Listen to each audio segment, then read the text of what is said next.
It's with great pleasure that I introduce Linda D'Souza and Aruna D'Souza.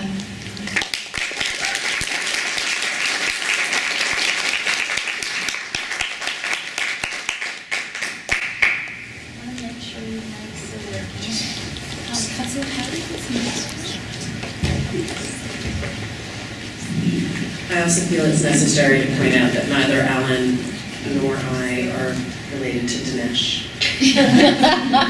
I actually had to put it on my Twitter bio because I was getting so much trolling of people who assumed that he was my sibling. So I haven't had that in maybe 20 years. yeah, but your name is spelled differently than mine. That's right. So thank you so much, Asma. That's really quite generous. Aruna deserves that. I didn't really deserve such an extended introduction, but thank you. So first of all, apologies for this desk. We did try it, and it was kind of nice without it, but we would have had to be holding these. So the compromise is the somewhat formal English department desk.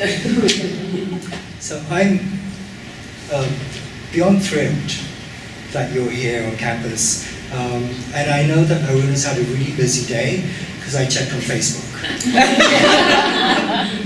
She had breakfast with Rebecca Solnit, and you can only speculate on what that's going to lead to.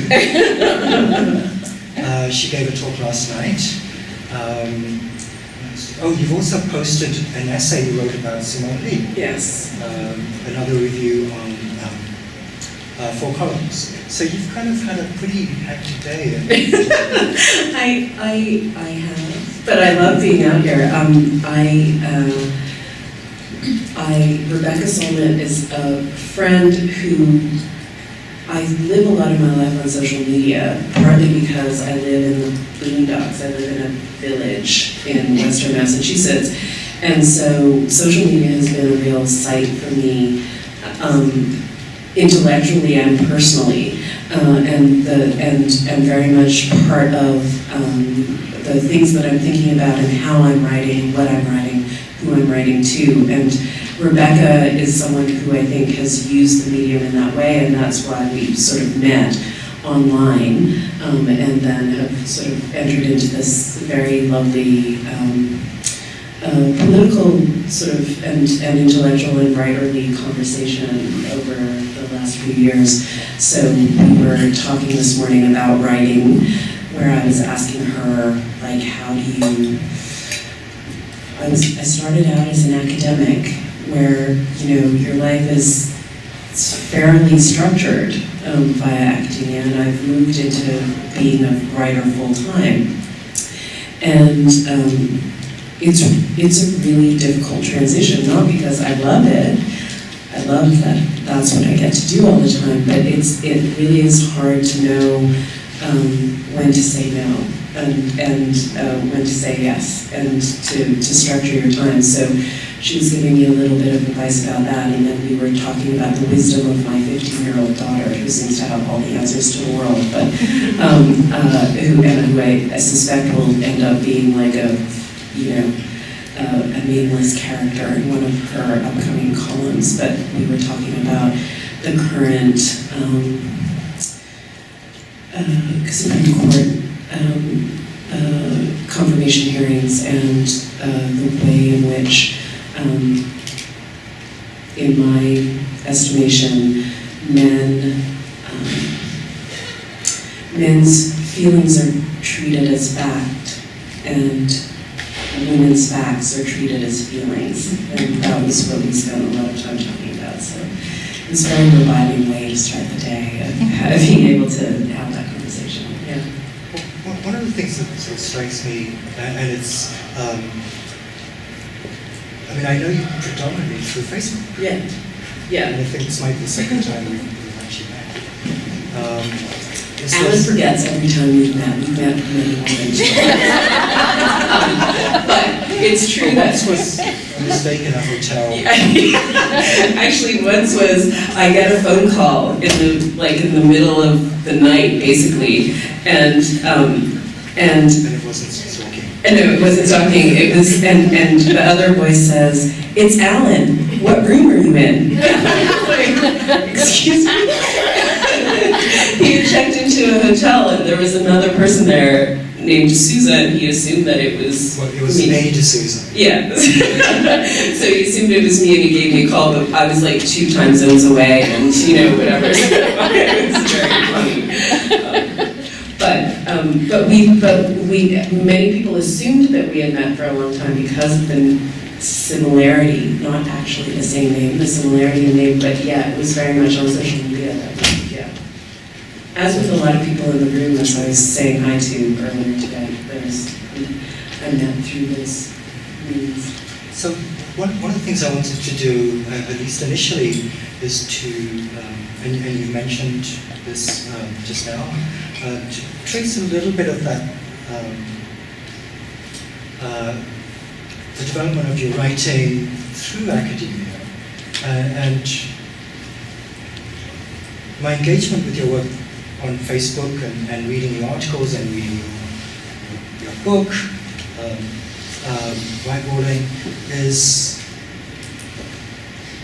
the kind of pleasure that's in your writing, and it seems to be throughout your engagement with your friendships and every aspect of your life, and the combination of that with a sense of urgency. So with that in mind, but can you also give us a little bit more about the trajectory through and out of academia? So I started as an art historian. I went to grad school. I studied with Linda Nochlin, and I began a trajectory of checking off all the boxes, right? I finished my dissertation, I got my tenure-track job, I published my first monographic book, I did all my other, requirements, I got tenure, I did all of those things, and there was at a certain point, I left my tenure-track job to take a position at an art history research institute, and I was very much in the heart of the discipline, at the ground zero, in a certain sense, of the discipline, and I realized, suddenly looking there and thinking about the kind of writing that I wanted to do, that there was no place to do the kind of writing that I wanted to do. And I mean that on a few different levels. Like, one is just in terms of style and argument, right? Like, I wasn't really invested in academic writing as a genre. And it is a genre, right? And some people do it better than others, but it's a genre. And, I didn't want to write with footnotes, more or less, right? I didn't want to, I wanted to be able to, I'm a very intuitive person. I wanted to have a space where my intuitions could coalesce into thinking, as opposed to having everything that I wrote down have to be provable at the outset, right? I wanted to be able to relate what I was thinking about intellectually to a very kind of kitchen table sort of, when I think of theoretical or political problems, I'm always analogizing it to things that are happening in my world, right? So, I come to certain realizations because I've seen a interaction between an airline attendant and a passenger, and that makes me understand what's going on in race relations, or makes me understand what's going on in the work of a particular artist that's addressing certain issues of race, right? So I want to have space to be able to explore that trajectory of thinking, because one of the things I think we're really good at doing is identifying the really bad things that are happening, right? We can all look at the murder of Michael Brown and say, that is a terrible thing. But we're not actually able as easily to trace it back to my daughter's interaction with her guidance counselor at school, or whatever it is, or my interaction with someone on the subway, right? And that it seems really important to me that, or it's always has seemed really important to me to be able to make those connections, right? So that as a kind of demonstration or object lesson, right? Like, I certainly don't have all the answers, but I'd like to show you what one method of doing it is, right? And so that academic writing, I would sort of do this. I would start my paper on Le Corbusier's designs for Chandigarh in India with a conversation about my mother's experience in med school, right? And questions of like what was understood as modernity and indigeneity and things like that. And of course every response I got from within the space of academia was like, that's a great paper, just cut off the first 3 pages. And for me, the first 3 pages were the point of the paper, right? And so it became I realized, there were lots of reasons, but it became clear to me that academia wasn't feeling like the right place where I could do what I wanted to do. And so I left and I started a food blog. Actually, I started writing about food, and it was like I had no training in it.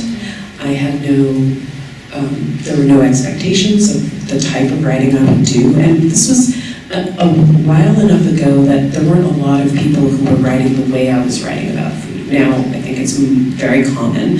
I'm a dime a dozen now, but back then it felt a little.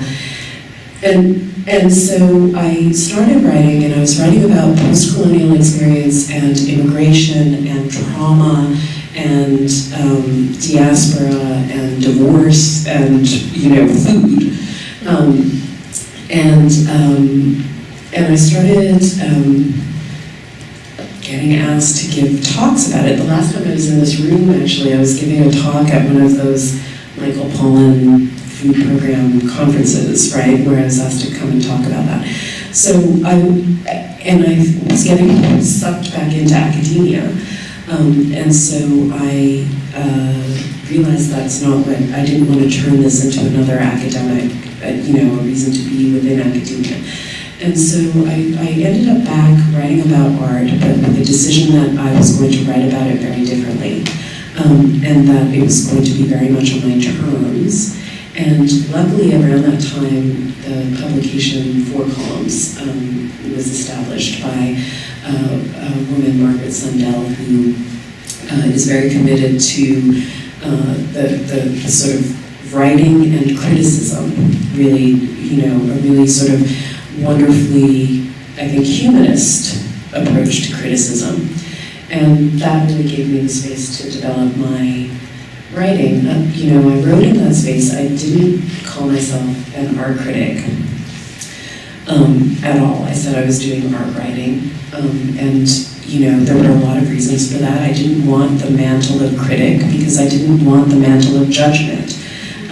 What I felt like I was doing was signal boosting certain practices that I thought had a lot to teach us about being in the world right now. And I was very much thinking about that. I was very much thinking about Ta-Nehisi Coates's writings on reparations.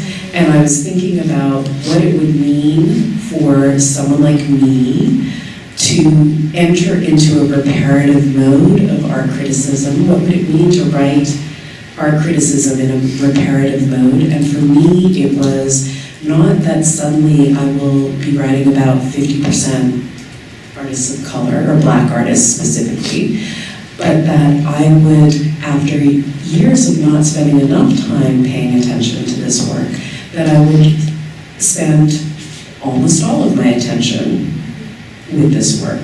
And so that to me was like a very important thing of saying like, this is not, as with reparations, it's not just like, okay, now that we've stripped generations and generations and generations of wealth, resources, and even life from a community, now we're going to say, okay, now you can have just exactly what the rest of us have, because that's A, no one's actually even doing that, and B, that's not how reparations work, right? You actually have to repair. And so, so I had my little, in my head, right, like I didn't, talk about this and whatever, but in my head, that's what I was doing. And part of that was, the part of that for me also was convening, and now you'll see how hallucinatory my whole writing practice is, but convening a little panel in my head of the audience that I was writing for, and deciding that I was actually writing for Black women, and that if other people found something in it, how wonderful.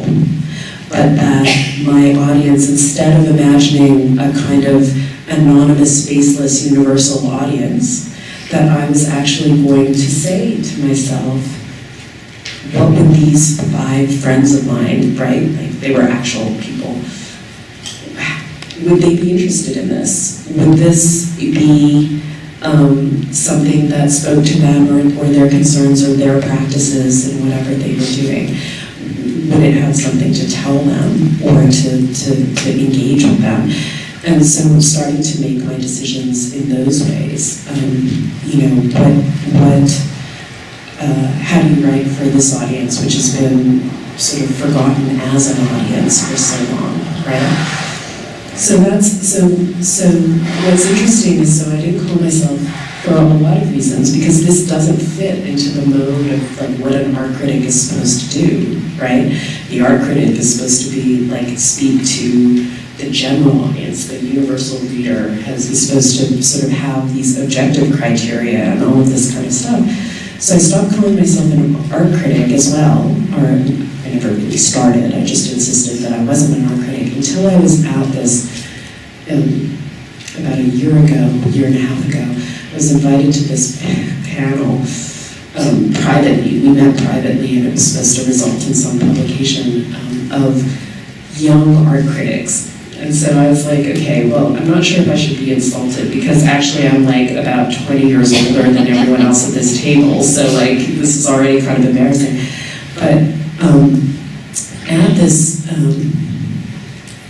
this round table, the 2 white men at the round table who were who considered themselves very serious art critics and very political art critics, actually both almost in unison said, well, what you do isn't really art criticism.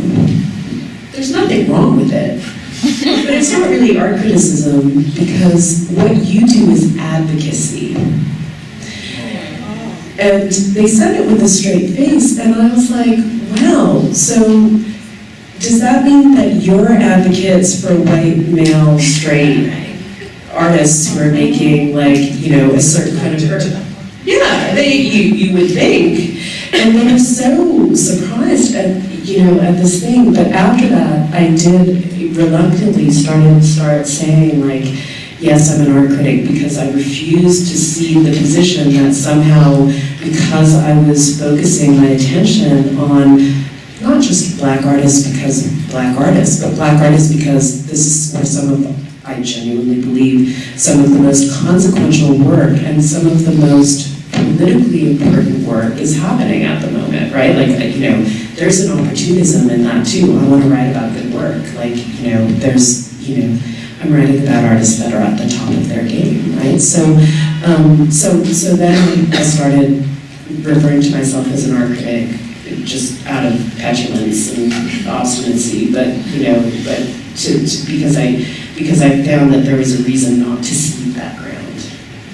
Well, I'm interested in how you describe that as a reparative practice, and that you've also written about Simone. Yeah. Because I think of her work functioning in that way, I mean, precisely as you described it. Well, I think that, so I've always loved Simone Lee's work, and for those of you who don't know it, she's working in ceramics, and at such I don't know enough about ceramics, but I know enough to know that she's working in an incredibly technically difficult set of terms, right? Like that. This is really, this is really masterful use of the medium. But she has talked a lot about, and she works in ceramics. She also works in a kind of social practice sort of mode as well. And she organized a group of Black women artists for Black Lives Matter that has organized after Ferguson, and they did a kind of event at the New Museum, and they've done other sorts of interventions at different places. But she has, I'll say I loved the work, and I'm not sure that I really understood the work. And so this was really an opportunity for me to understand what she was doing. And she's talked a lot about, she is making work for Black women. She's a Black woman, and I think that's a difference, right? Like, I'm a non-Black person of color. What her work is doing is really saying, you can look at me, you can have me, right? But the work that I'm doing for you, for a white audience, is not the work of this work, right? That so much of the work is happening among a community of Black women, a community of Black women artists. And so, she has talked in the past about a group of Black women, healthcare workers, who worked completely underground, right? People didn't know they were working. People outside of Black communities didn't know that they were working, but they were able to work and provide healthcare, non-racist healthcare, to communities of people, and they were able to do it because no one could see them doing it, right? That the work was allowed to happen on their terms, and it was allowed to go on, and it wasn't inflected by the white gaze, right? And so her work is really, to me, it's really fascinating because it offers so much beauty to the viewer, but it very much offers there's a generosity and a resistance, right? Her figures, they don't have eyes.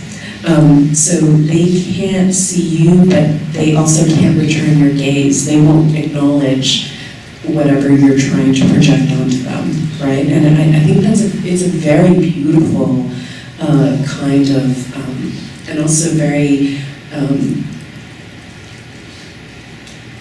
tragic in a way, kind of position. But it results in some amazing artwork. But so I think that for me, my position is coming out of this is what I can do to address, to in my tiny little micro way, perform the kinds of things that I want our whole society to be doing, right, in order to deal with racial injustice. But I have a freedom in a sense to do it that, where people aren't gonna, I'm not even gonna complete that sentence because it's not actually a thought. So I do want to draw the distinction, but I realized once I put together what Simone's work was doing, I realized how much I've been learning from it without, being able to analyze it or put it into words. But I think it's very profound.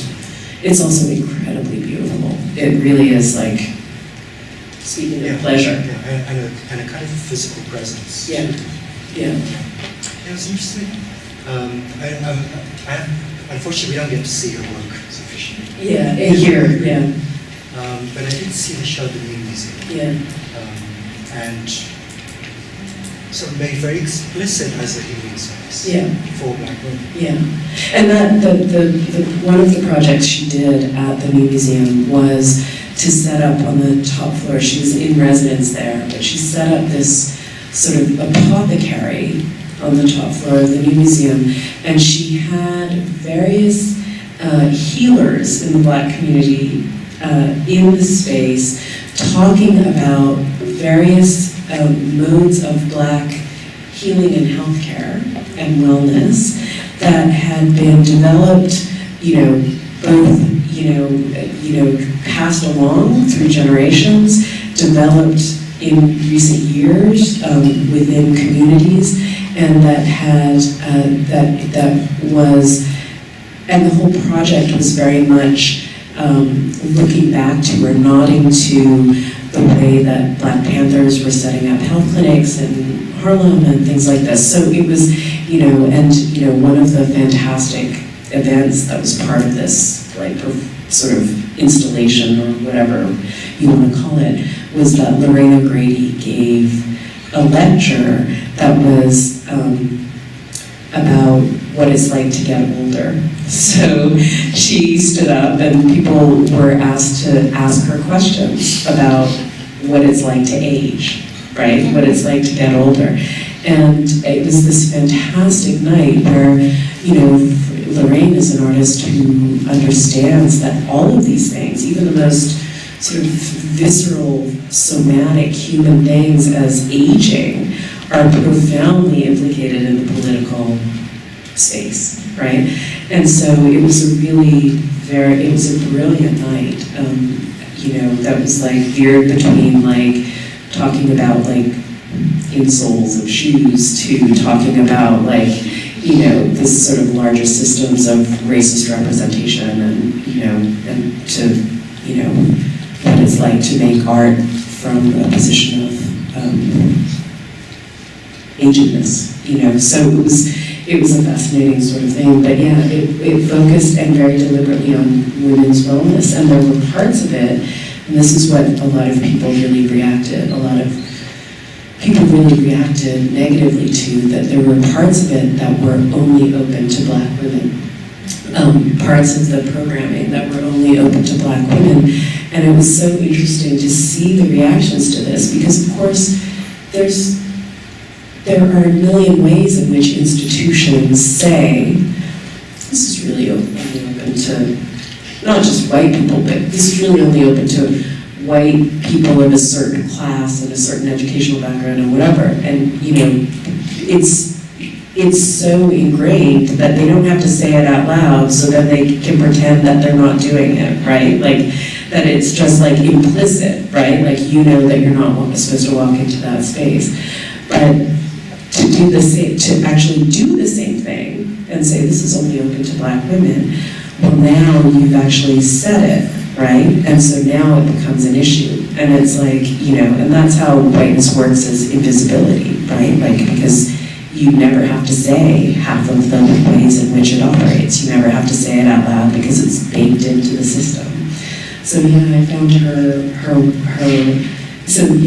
that sort of insistence, and really very setting of boundaries. And if you know Simone, she's an incredibly warm and generous person, but she's also she's formidable, right? I see Kenyatta nodding, she's got her boundaries, and that it's very much part of, I think those boundaries are very much part of a political way of being in the world as a Black woman, right? That she is and so that her artwork is also a very political way of being in the world as a Black artist, right?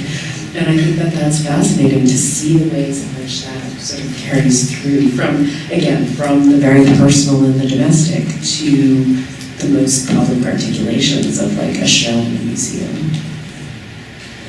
When I was at the New Museum, I bumped into Kelly Jones and Fatima Toby-Roney, both art historians, and they were waiting for the massages. And of course, then I couldn't participate in that either. And I think that the sort of realization of who that space is for, and I'm jumping ahead of my questions a little bit, but I do think you're doing art history still. How dare you? And in some ways that's made very explicit in the book. Interesting. Where you're doing art history of how those spaces have been constructed as well. And you give us those three examples. Interesting. Part of the reason I was very insistent, actually, when the publisher put out the press release for the book, right? Like they send it out to everyone and say, this is what this book is about. They did a fact sheet, right? 10 things you have to know about whitewalling and about me. And the last one was, she's not related to deSouza, period. Don't even, period. That was like the last one on the list. But one of the things that I insisted is saying it's not art history. And it's not an aesthetic argument. Those two things aren't, those two things. It's not art history, and it's also not an argument about aesthetics, because it really is about institutions. But saying it wasn't art history, first of all, was just like, if art history isn't making a space for this kind of writing, I'm not going to give art history the credit of like letting art history claim it, right? There's partly is that. And partly it was because I was worried that it was really bad art history. In other words, that it's, Rebecca and I actually were talking about this morning, and that, one of the things that was really hard for me at writing the book, just so you have a sense, Paul Chan, who is the publisher of the book, he's the publisher at Badlands, he runs the imprint Badlands Unlimited. Paul Chan said, Aruna, you don't know me, but come meet me in my office. And so I showed up at the office, just curious, and I called my friend, George Baker, who's an art historian and a friend of Paul's, and I said, George, Paul Chan wants me to come and meet him in his office. George was like, he probably wants you to write a book in his feminist erotica series. Oh my God. And so I, as insurance against this, brought my daughter, who was 13 at the time, I brought my daughter with me to this meeting so that he couldn't ask me to write a feminist erotica book. I love that you have to be chaperone. Yes, and my daughter, exactly. My daughter is like, there's no way, Mom. So she came, and we're sitting, and over the course of an hour and a half conversation, the idea for Whitewalling was born. Like, I hadn't had any idea of writing this book. So this was July of last year, July 2017. The Whitney Biennial controversy had happened in March, April, May, right, of 2017. So this was a couple months later. We decided on the book, contract in hand next week, and then my delivery date for the manuscript was December 21st. Except that I had already told him, I can't start writing until I have this manuscript of Linda Nochlin's collected writings put together, because Linda was very ill, and I needed to get that done for her. It was literally, it was her dying wish. And so I finished that, and then immediately after I delivered the manuscript to the publisher, she passed away. And we were very close. So I had a period of mourning where I just couldn't get it together. And so I wrote the book but yet I had a delivery date of December 21st. And it was already being publicized by DAP, which was the distributor.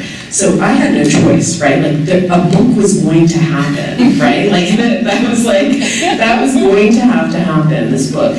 And so I wrote this book in 6 weeks. The first draft, I mean, I spent some time editing, but the first draft was written in 6 weeks.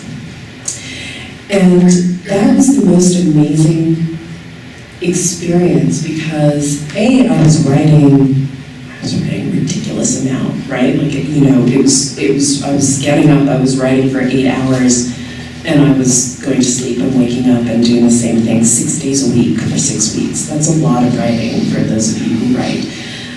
You'll know it. But it also was a situation where I wasn't able to be Dr. Aruna D'Souza, art historian, the completist, right? Like, art history, as an academic, you're trained that you have to read everything before you put down your first word, right? And this was actually, in a way, much more journalistic, right? Like, I kept thinking to myself, when someone writes an article in the New Yorker about climate change, they are not climate change scientists who know everything about climate change. They're people who have enough knowledge to know what they need to look at, and enough knowledge that they can put together a coherent argument and a convincing argument, but it's a different mode of writing. So I imagined, okay, I'm writing 3 New Yorker essays, as opposed to I'm writing an art history book. And that was the only thing that actually got me through. And I had a team of friends who, when I would have my meltdowns, would call and say, like, you're thinking like an academic, you're not thinking like like a Rebecca Solnit or whoever it was, right? Like, you're not thinking like someone who is a public intellectual, basically, right? And so that was really important. But I will take your accusation that this is art history as a compliment, because I do think, like, it is historical, right? And it is, like, it's actually insisting that whatever we're thinking about in the current moment has a kind of genealogy, right? And it has, well, I would say it has a motor, right? Like, the history, so the book is structured, it starts with 2017 and the controversy over Dana Schutz's painting Open Casket, which was based on a photograph of Emmett Till after his murder, Emmett Till in his coffin. Dana Schutz is a white artist. She painted this painting, and it immediately provoked a lot of pushback from a largely young cohort of Black artists, writers, cultural figures, curators, and so on. And so that was the first chapter. The second chapter moves back to 1979 and a show at Artist Space in New York that of a young white male, apparently very good-looking artist. Yeah, all the accounts, they talk about how good-looking he was, so I assume that this is, like, important. Good-looking artist who titled his drawing show at Artist Space using the most incendiary racist epithet in the English language, right? And when he was asked about it, the various stories were he was working in charcoal, and when he came out of the studio at the end of the day, his arm was completely black. And so that's why he decided to use this term in the title of the show. Now, what was fascinating about this is you would think that this would be a pretty open and shut case. This is really terribly offensive and stupid, but people like Douglas Crimp, Craig Owens, Roberta Smith, Louise Lawler, Rosalind Krauss, right?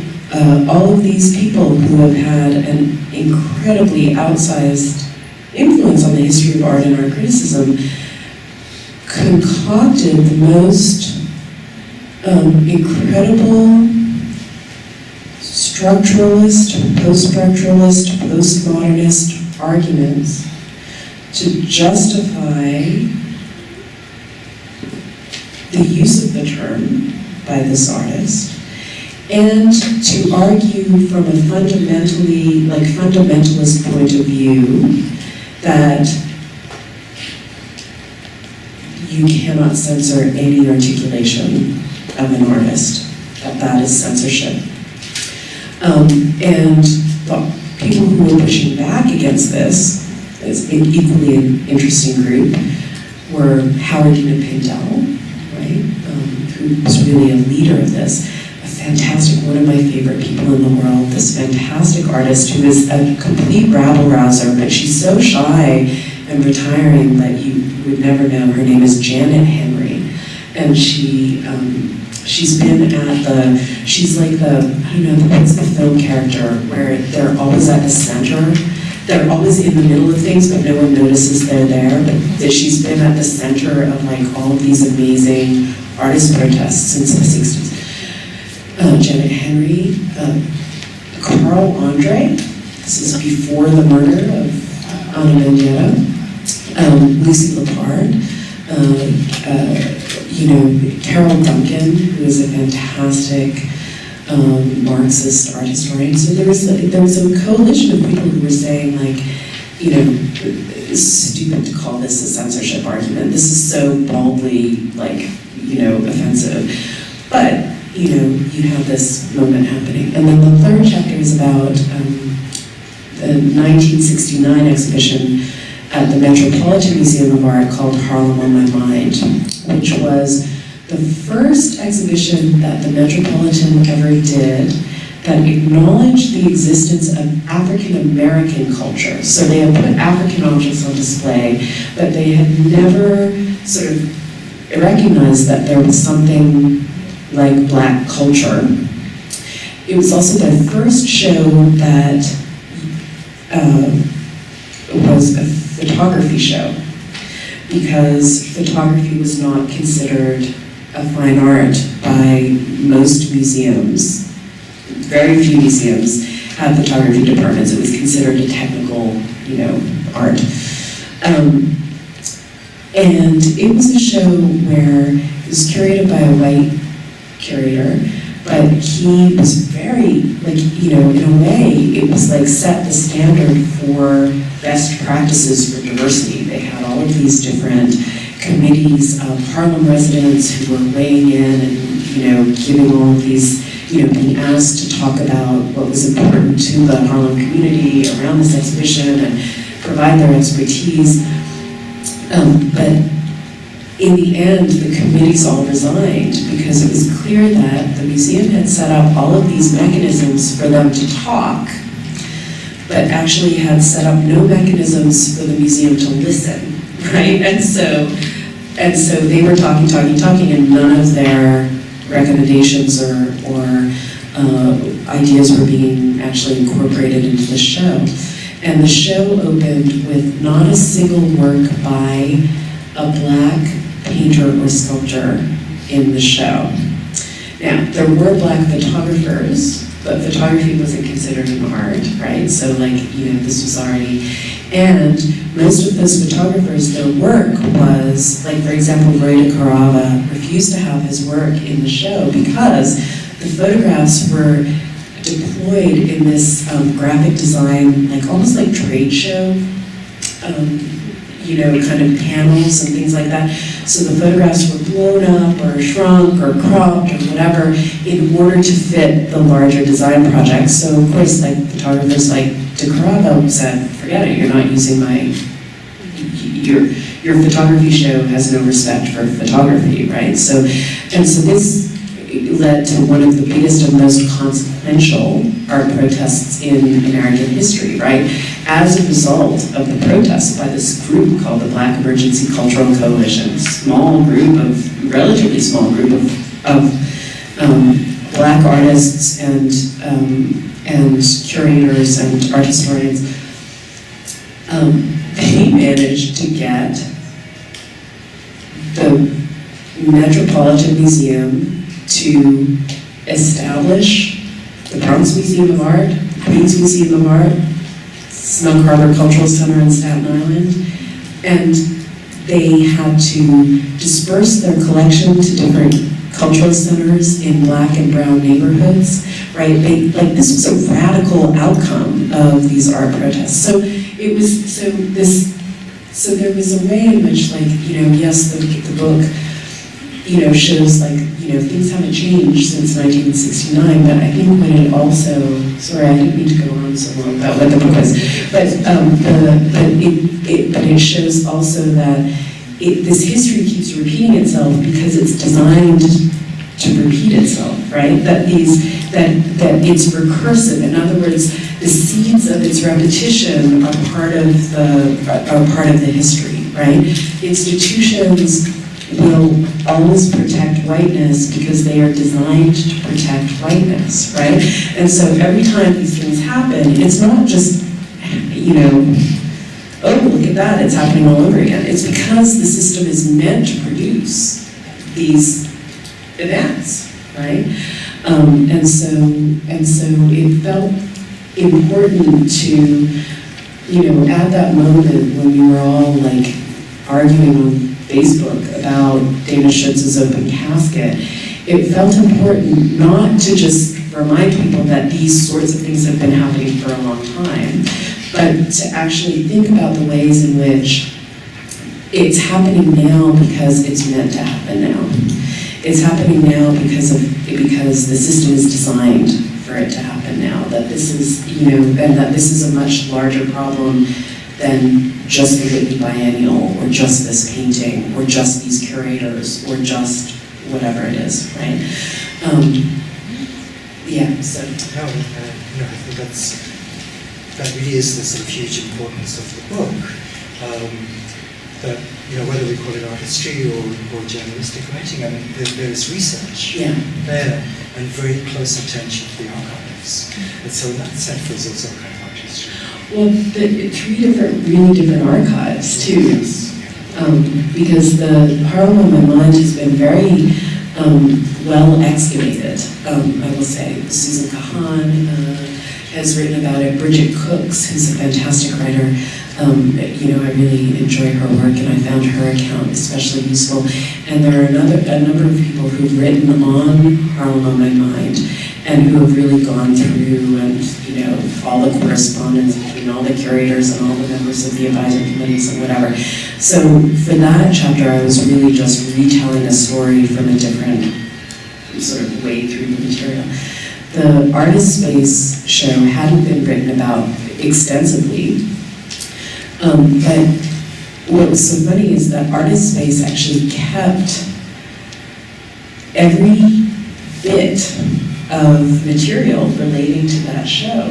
So they cut out every article that appeared in every now totally defunct independent weekly, right? Like the Art Workers newsletter, or the, this, that, and the other, the Amsterdam News, which was a fantastic black independent weekly newspaper.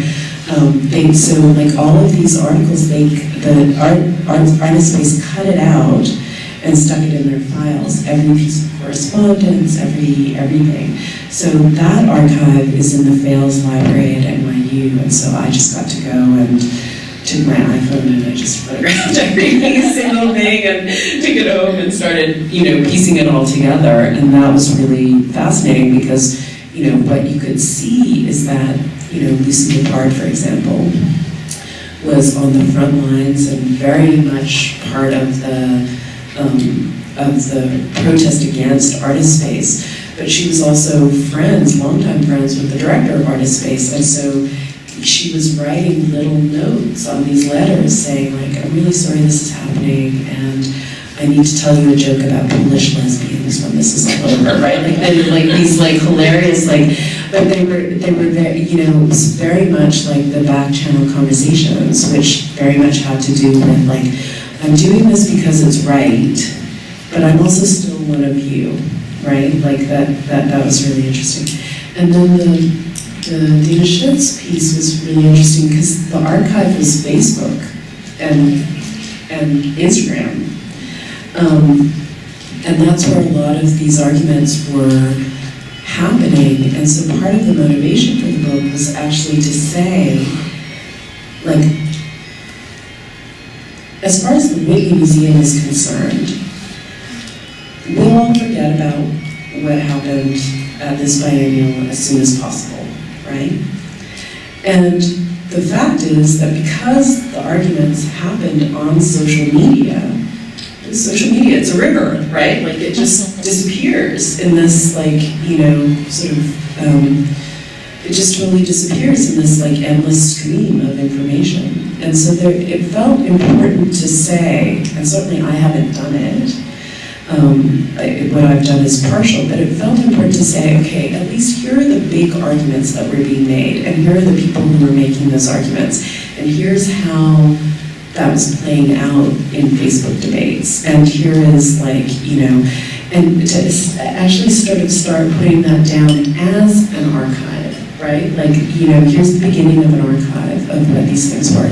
And I see Christian Frock at the back, and one of the, you know, one of the things that I really depended on is that she and other people were actually like making documents and putting and saving links of a lot of the threads in which these the most robust and consequential and interesting arguments were happening. And those sorts of things, those documents were hugely important. And I actually just recently sort of put out a challenge to the Whitney Museum saying, like, you know, if you're serious about actually dealing with this and dealing with the issues behind it, you need to have an archivist go through and create an archive of the debate the way that Artist Space created an archive of that controversy, right? Where you're actually gathering all of these links and pieces and this and that and the other,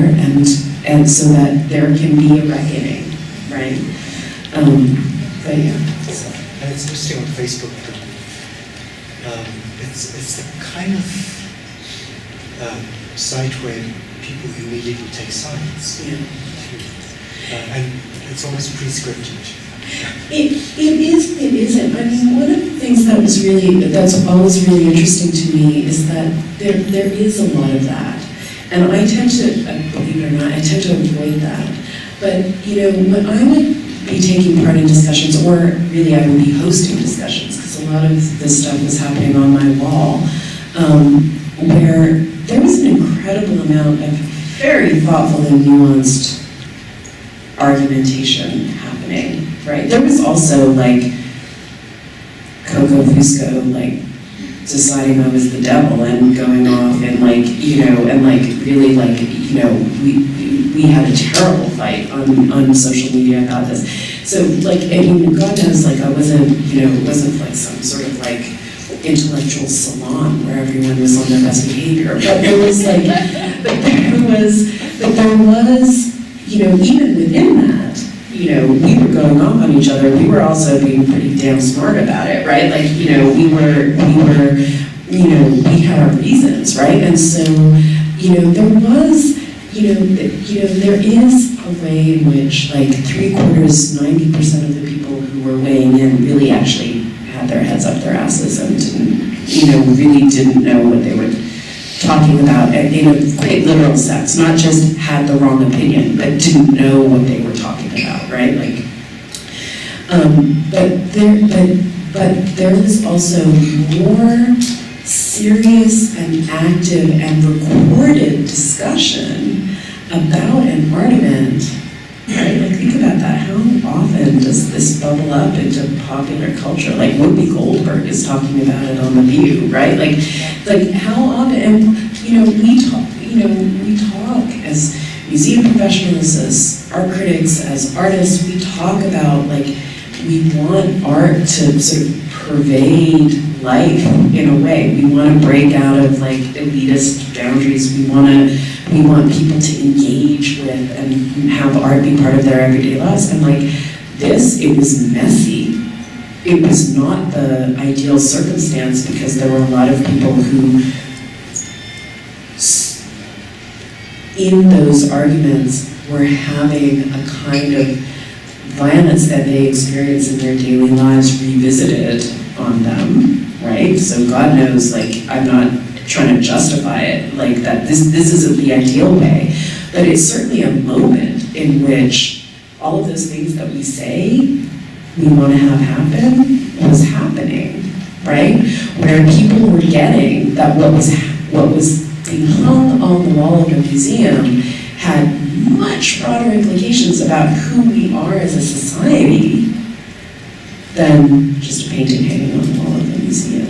And like, the other part of it that's weird is that while the Whitney Biennial, about 6 months before the Whitney Biennial opened, I had been hired as a consultant at the Whitney Museum to work with their education department, which is a fantastic department, incredibly politically badass and very diverse, to work with their education department on questions of racial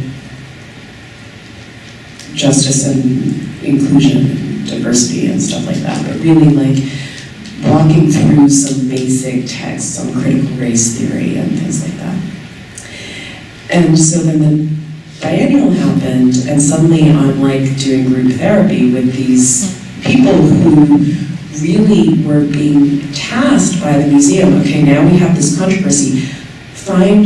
Create all the events that will make people feel better about it. Because that's what education departments are asked to do all the time, right? Like, the curators want to do something, and now you have to take this, like, steaming pile of whatever and make people believe that it's a delicious meal, right? Like, we're going to curate another Carl Andre exhibition, and we want you to go out and convince Black LGBT youth that this is really relevant to their lives, right? Like, and it's like, that's what, that's largely how, this is the part that you have to edit out of the podcast, but anyway. So it was, but one of the things that was really interesting is that, there was a real feeling like the protesters were doing something really hostile. And I was saying, like, you've got this, and I was talking about, they were talking about audience, and I was talking about audience, and I realized we weren't talking about the same audience, right? Because I was like, wait, you've now got this group of like hundreds, even thousands of people who are like, I want to engage with the museum. Like, isn't that what we're supposed to want to do, right? Like, these protesters are your ideal audience, right? Like, these are the people who understand what the museum does as significant, right? Like, these are your ideal audience. These are not the people that you forget about or try and shut up. These are the people that, as I said, it's a group of people who are very committed to really progressive values within the museum, and so they figured it out. But it was a really interesting moment of realizing, like, protest isn't something that is an attack on the institution. It's actually the people who are most invested in being part of the institution who are staking their claim, right? And so that was like, to me, that's a really important line. I think one of the things you do in the book is also you kind of outline one of the sort of institutional responses as taking the line of this is a necessary or this is a deliberate provocation, but also the responses to it has its limits to the institution. Well, I think that there was, what was really interesting for the Whitney Biennial case is curators talk all the time about wanting to provoke conversation, right? And wanting to generate debate and generate discourse and provoke conversation and grapple with difficult questions. And the exhibition is the opportunity for these debates to bubble up to the surface, and so that we can then grapple with the difficult questions. And one of the things that was really important for me to do, because I wasn't actually the person saying the smartest things about what was happening at the biennial. There were a great number of commentators at various, professional sort of places in the art world who were doing it. But one of them is a young artist named Pastiche Lumumba, who is a really brilliant writer, in addition to an artist, and he's also one of the best meme makers. His memes are really devastating and brilliant. But he, along with other people, along with Parker Bright, who was who performed in the gallery, performed this act of protest in the gallery, both of them in different ways said, what does it say when you think that it's justified for the sake of provoking argument that you're willing to make this declaration about how the feelings and histories of this whole community of people don't matter to you? Is that enough? Is provoking conversation enough of a justification for doing this, right?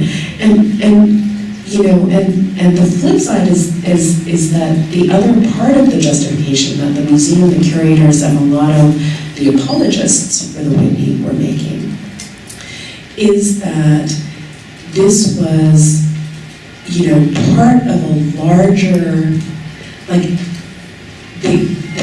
that everyone meant well, right? That this was part of a larger attempt to address anti-Black racism in this country and address the events, from Trayvon Martin to Ferguson to, beyond Sandra Bland, everything.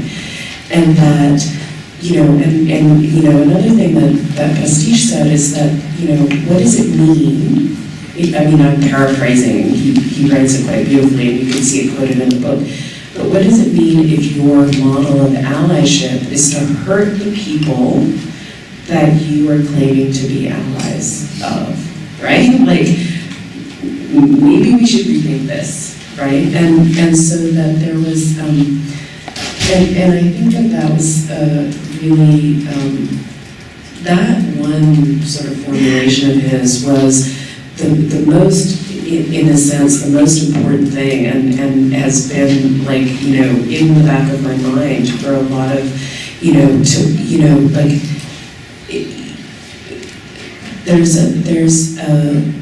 there's a big problem, I think, in liberal anti-racism, which is that it centers good intentions as opposed to the actual material and emotional and psychic well-being of the people that one is actually attempting to, ally with. And that this was very much part of it, right? Dana Schutz spoke extensively about how, she didn't use the word ally, but it was very much implicit in what she was saying. This was her act of trying to demonstrate herself as an ally. And then, and so then it has to be okay to say, okay, but did it work? Okay, so I get it, but was that the best way to do it? Was that, and to ask it of the curators as well, to ask it of the museum as well, right? The museum, and not just the Whitney, museums like to imagine themselves as a neutral site where these debates take place. And museums, as we all know, they're not neutral. They're the most ideological places. I keep, that in the Pentagon, that in the White House, right? Museums are some of the most ideological kind of, institutions that we have. And so there is a very strong sense of we want to be the platform for debate. Well, actually, you're not the platform. You're one of the debaters. You're just refusing to engage in the debate, right? You're one of the positions. So that was, So, you know, that was, you know, a big part of it. And I just want to say, because, you know, we were talking about the title of the book, which is the best title in the history of titles, as far as I'm concerned, and I had nothing to do with it. A friend of mine came up with it, but one of the things that I loved about it is that it actually conflates the idea of the white walls, right, which are supposed to be the neutral walls, with the idea of the ways that we build these protective walls around whiteness, right? And we use those walls to keep people who aren't white out, right? And so I think like that's the other part of it, is that these debates have really stark, larger than the art world consequences, right? And connections. So yeah. So that you got very close to it in talking about allyship, and of course one of the claims that Schultz is making is to empathy. Yeah. She sort of empathizes with the position of the mother, by being a mother. And you've also said, I think on Facebook, I'm sure, but you said, He follows my Facebook posts. I'm like, Alan, you're a stalker. So yes. Well, I think of it as actually as being a fan. So you think about empathy as personally absolutely necessary, but really not sufficient for the basis of a kind of public declaration or for social movement. Yeah. So I said this once in a sort of semi-public talk where a lot of the people in the audience knew me quite well. And I said, like, fuck empathy.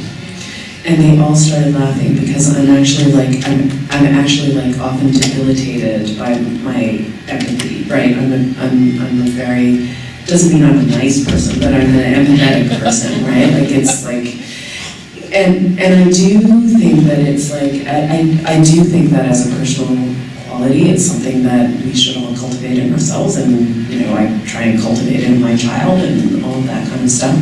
But then one of the potential next books that I'm thinking of writing is going to be called Against Empathy, because I do not trust it as a tool of political transformation.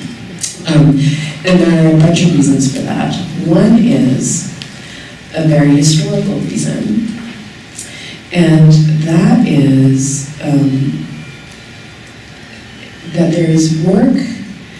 I mean, Candy ex Ibram, right? I always have this like thing of whether I'm reversing it, and it's Ibram ex Kendi, but it's Kendi ex Ibram.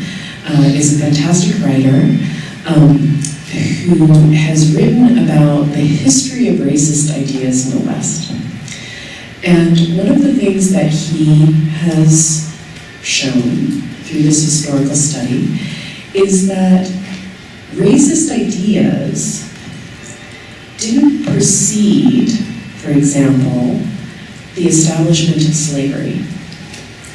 That slavery preceded the development of racist ideas. In other words, Portuguese had to go to the Pope and say, we want to turn these people into slaves. And the Pope said, how can you justify turning people into slaves? And the Portuguese got to work, right? Coming up with arguments. And the church got to work, and everyone got to work, and everyone got to work coming up with the arguments that would justify dehumanizing millions and millions and millions of people, right? And in this long history that he writes, he shows the way in which certain racist ideas actually were the product of different political, economic, social structures that were put in place. So once those structures, right, like, so once you've classified a certain number of people as slaves, then of course people start thinking of them as X, Y, and Z inferior in some way, because you created this class, right? And so one of the things that occurs to me is if structures and institutions produced racist attitudes, then ending racism isn't about undoing racist attitudes. It's about undoing the structures and institutions, right? And then once you undo the structures and institutions, people will learn to empathize, because now you haven't created this whole set of categories, right, that has encouraged you, without you even knowing, to think in racist ways, right? So that's part of it. That's one of the things. Like, people can get all, like, people can think that they're unthinking racism all they want, but unless the structures change, there's no way of thinking outside of, and I'm not talking institutions like the bank, I'm talking about like the very institutions that structure, including language, right, that structure our society and our culture. So that's one reason. And speaking from an English department. Yeah, exactly. And so, and then the other reason that I don't trust it is because, or that I don't place much stock in it, is because I don't want to have to wait for people to decide that anyone, black people or whatever other people, are fully human, to start treating them as fully human. Like, I don't want to wait for your personal transformation to happen, right? This idea of like love trumps hate and all of these sort of, this notion in liberal culture that empathy is the lever for a more just world is predicated on the idea that individually, if we act individually, right, that we will be able to affect change. We have to act collectively, right? And we have to act collectively in a way that says, sorry you don't like it, you're part of this movement, right? Like, and frankly, like, I grew up in southern Alberta in Canada in essentially a farming community, and I was one of the few brown people in my town, and my parents were the brown doctors in the town, and there were lots of stories of my parents coming back from the emergency room when they were on call, and people saying like, I'm not having that N-word person operating on me, and my dad having to say, okay, well, there's no other doctor, so you're gonna die. It's okay, that's okay with you, right? And then they'd be like, and whatever, and my dad would operate. But this was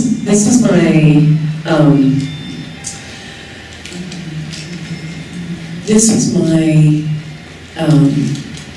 growing up, and and then I moved to the States, and I moved to the Eastern Seaboard, and I seem to get stuck there, but I moved to Massachusetts at some point, and Massachusetts is like it's like the bluest state in the country. It's the only state that every single district voted for a Democrat, right, and that voted Democratic in the last election.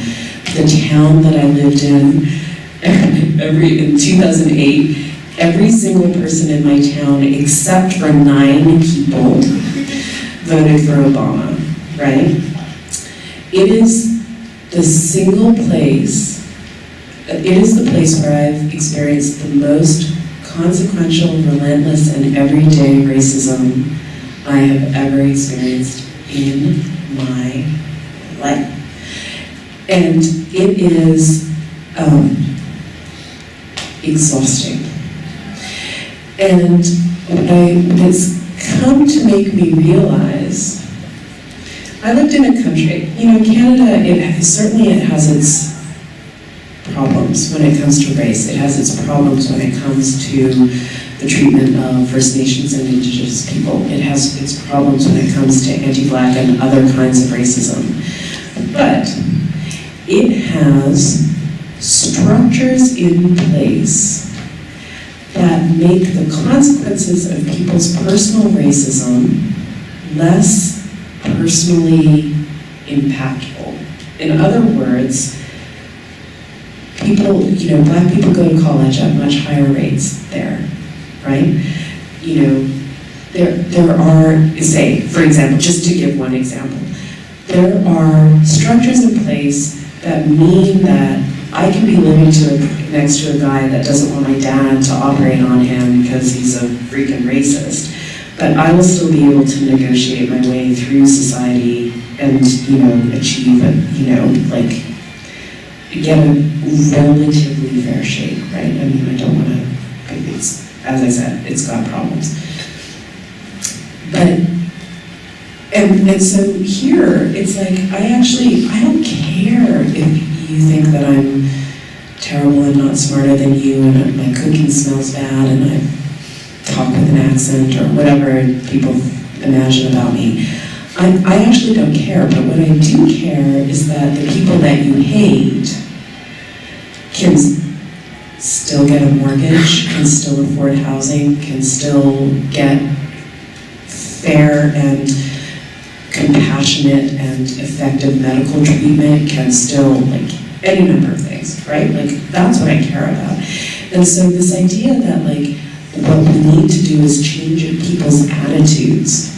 Whatever, your attitudes are your attitudes, right? But the structures, the laws, the everything, there needs, and it's not impossible, right? People are racist all over, but some situations, some structures, some institutions are less racist in terms of people's, people of color's experience because they've got structures in place that prevent people's personal attitudes from affecting how they're treated, right?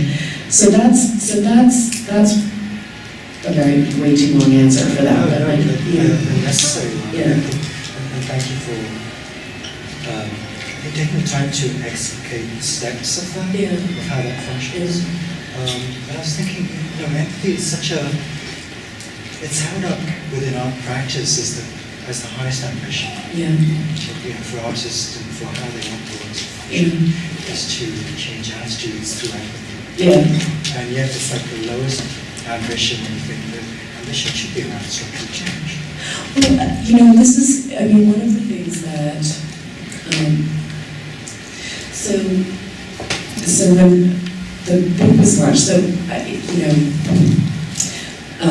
one of the things that Asma didn't know about, because I didn't know about until fairly recently, is that in addition to everything else, I'm co-curating a retrospective exhibition of the work of Lorraine O'Grady. But Lorraine and I actually only really spoke for the first time in any significant way at the launch of my book at the Brooklyn Museum. She agreed to sit on the stage with me and another young artist, Devin Kenny, a really brilliant young artist. And the three of us sat on the stage and talked about the issues raised by the book. And she was talking about the difference between institutional critique and a kind of infrastructural critique, or an extra-institutional critique. And to me, I think of institutional critique artists and how much they've done to shed light on the ways that institutions operate. But I think one of the things that happened with the Dana Schutz thing is that people weren't just talking about, and the museum wasn't just being asked to answer to questions of what it was doing in relation to racial equity, but they were actually being asked to answer to how they fit into much larger questions of racial equity. What does putting this painting on the wall actually have to do with Ferguson, right? And what are your investments, right? And literal and metaphorical, what are your investments in whiteness and blackness? What is your investment in your Black audience, right? What is your investment? And that these are, and it may be an easier example may be to think about the way in which anti-gentrification movements have been targeting cultural institutions, right? The Brooklyn Museum. Actually, that was the other funny thing about my book launch is that the Decolonize This Place, which is an anti-gentrification and a sort of decolonizing coalition in New York, was actually protesting the Brooklyn Museum at the time that my book launch was happening. And they actually very sweetly put down their signs and came into the book launch and were wonderful and very actively participating in the whole event. So that was really great. But in those cases, the gentrification people are saying the anti-gentrification people are saying I'm not so concerned about what art you're showing inside, but I'm actually concerned about how everything that you're doing intersects with these vast and tentacular kind of intersecting problems that are happening, right? And there's a problem. Institutions are going to have to start figuring out answers to this, and they don't want to answer because really what they're doing is resisting any form of that in any real way, because we're in a country where our cultural institutions are bestowed on us by a donor class, right? They weren't always that way. These were all institutions built with public funding, right? Even though they're semi-private museums. They were all built with public funding, but they have now, as neoliberalism works, they've all become very much the purview of a very small class of donors, and those donors aren't really interested in anti-gentrification movements because they're the ones who own all that real estate, right? In a very bald way, right? So institutions, so we're actually asking a lot from institutions. What we're asking is for institutions to dismantle themselves, right? Which I don't think many of them are going to do. But then it becomes a question of what do we, short of that, then what do we want, right? So that gets exposed in a way that for me was particularly horrifying because I know all the people you talk about in chapter 2. Yeah. And the sort of intellectual poverty, a way of, the statement from Douglas Cribb, for example, who talks about the sort of the intellectual limitations of all those people who don't understand that the sign is not fixed. Yeah. And yet for him, the sign gets fixed at the boundary of the gallery wall. Yeah. It doesn't go outside. Yeah. And that was the most interesting thing is that what they were, the Douglas Cribb was making an argument about, that meaning is produced in the interaction between the signifier and the signified, right? And that it's a closed system, right? So you have this word and you have the artwork.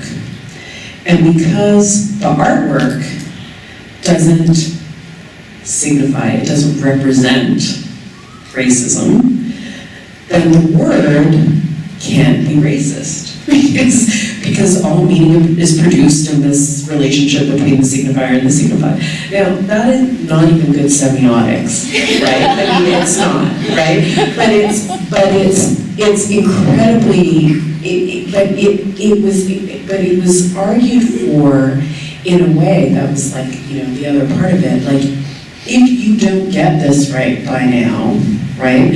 And it's wow, that is the most incredibly tendentious argument that you've now presented as, if you don't get this right now, you don't understand anything, right? And saying it to people like Larry Stokes Sims and Howard Nippendale, right? Who are not intellectual lightweights, right? And so it was incredible. That was really it, right? It stops at the gallery wall.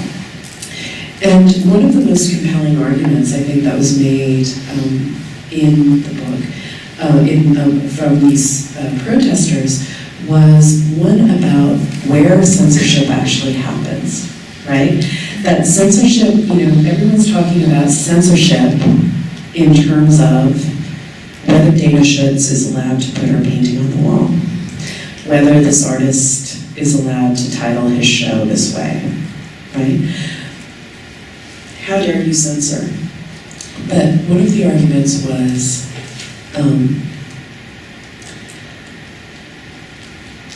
that people are censored before they've even gotten into the room. You're censored out of the system, right? How do you talk about censorship if you're not also talking about the fact that you don't show black artists, right? Like the Whitney Biennial, like curating is a form of censorship in the broadest sense, right? You're picking and choosing. You're giving some people the right to speak by having their works in the galleries, and you're not giving others the right to speak, right? So it's not like this is like some open platform where everyone is allowed to have their say. You're already privileging some kinds of speech over others, right? And if your privileging of some kind of speech over others is constantly privileging white artists to be able to say whatever the hell they want, right? And black artists don't get to say anything, right? Let's actually think about where censorship is happening, right? And so, that becomes a really, to me, that became one of the real hearts of that argument about, the speciousness of these free speech and censorship arguments, right? That they're so rarely in good faith. They are sometimes, right? And I think that's what motivated a lot of, the Dana Schutz controversy, the Whitney Biennial controversy, was actually very generationally divided, with a lot of black and person of color artists and critics and writers, my age or a little bit older, who were very strongly in support of Dana Schutz's painting being allowed to be on the gallery wall, and younger protesters saying, no, there has to be some sort of reparative move. And the reason for that generational split is because, those artists and critics and curators and whoever actually lived through actual censorship, right, in the early 90s, where the actual government was actually censoring artwork, right? And so that is censorship. That was censorship in the early 90s, right? With artists, the NEA 5 being suppressed, and senators on the Senate floor denouncing the work of people like Felix Gonzalez Torres and all of these people for promoting terrible values or whatever it was. That is actual censorship when the government says you can't say something, right? When protesters say, this is an offensive painting and you need to take it down. Like young black 20-somethings who were, a lot of them working 3 jobs and keeping up an art career because they're, because they don't have resources at their disposal. When those people are saying, we should take a painting down, that is literally not censorship, right? They have no power to make that happen other than to voice a demand, right? It's just not censorship. And so, I think so I think that that was, another interesting layer of it, is that there were generationally, there were people who lived through that early 90s and mid-90s sort of moment. For a lot of them, any suppression of speech was a slippery slope which was going to lead to the suppression of speech of queer, black, women artists, feminist artists, who were making work that was challenging and that, was easily taken up by a radical right, mob of senators. So I want to get to questions in there, and I know you'd rather not do readings, but can I ask you to just read 3 lines in closing? Okay. So it seems to follow on. So, which is 3 lines, okay. The 3 lines are, but here is where the conversation broke down. For the protesters, the question was always about people. It was never about things. And that's actually my reason for thinking that I'm not an art critic or an art historian, is that I don't actually think that any of our work is more important than people.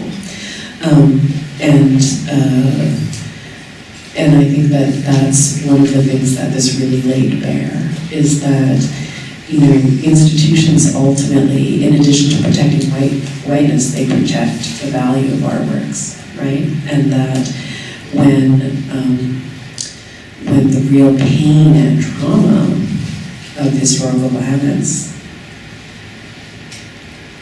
appears on the scene, that the institution and many of its supporters will devolve to protecting the object and not protecting the people.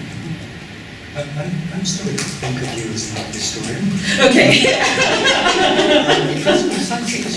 I did the work of examining the structures through which those things gain value. Okay. How?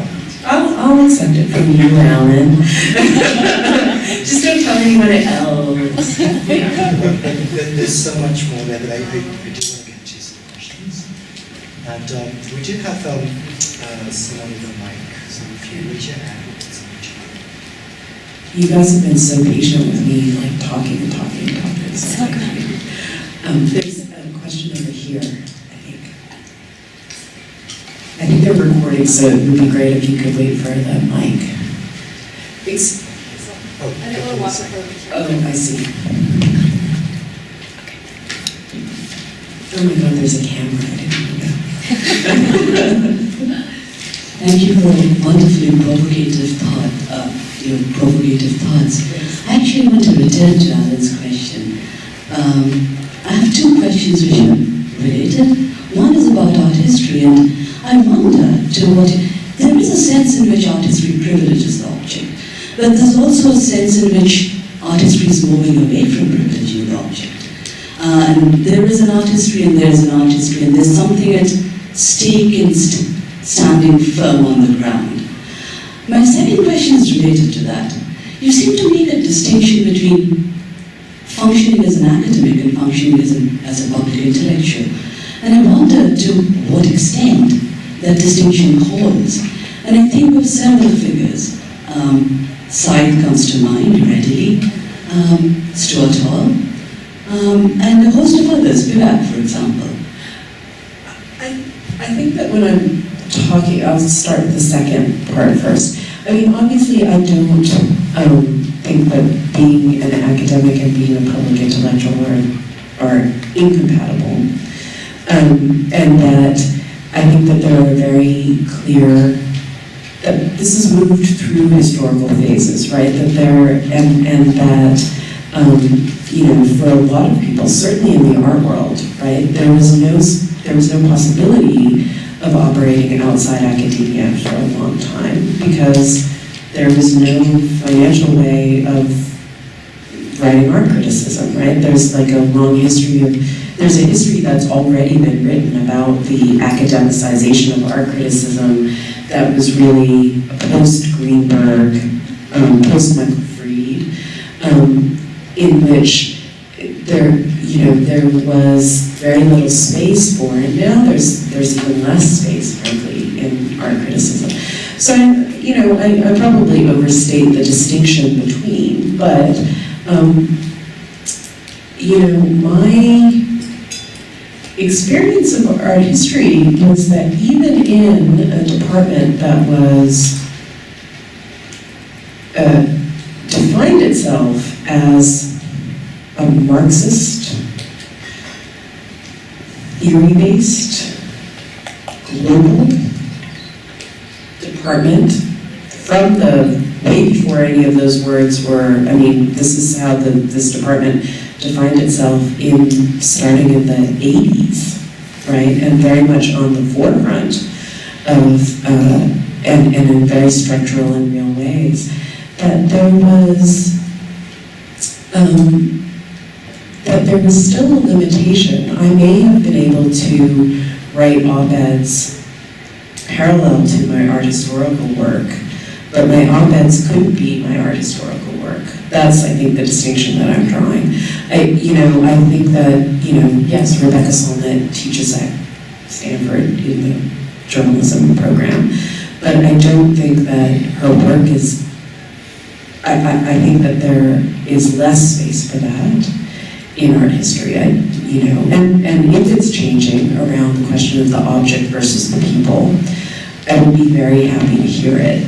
I think that one of the very demoralizing things for me actually was watching art historians debate, and my circle of art historians may be too limited to be anything more than very narrowly anecdotal. Art historians debate about what should happen to Confederate statues.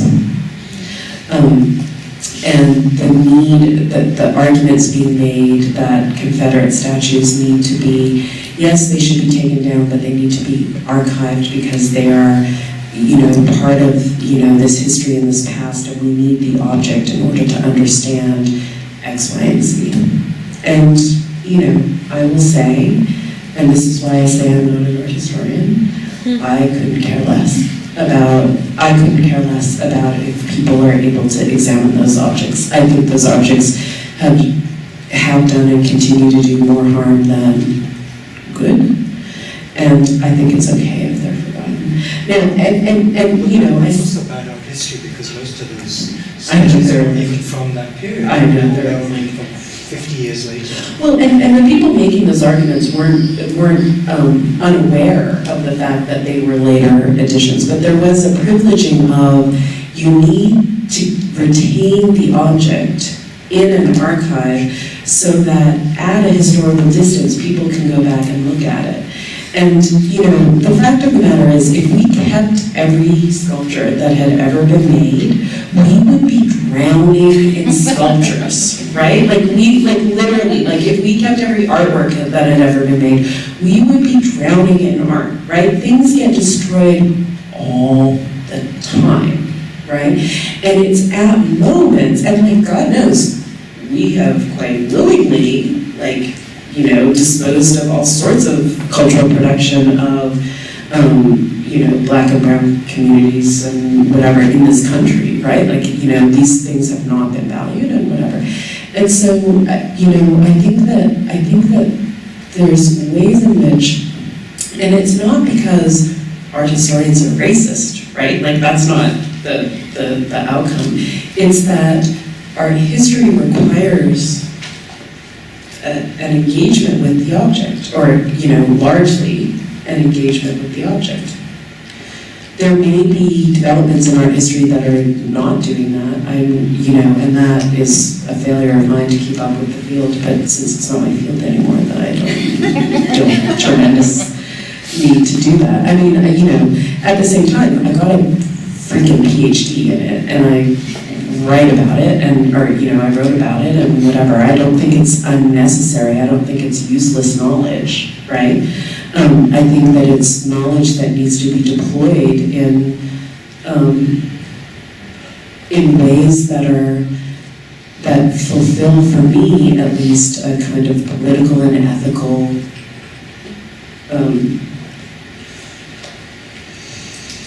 desire. One of my questions, which I didn't ask, but maybe I could just read it, was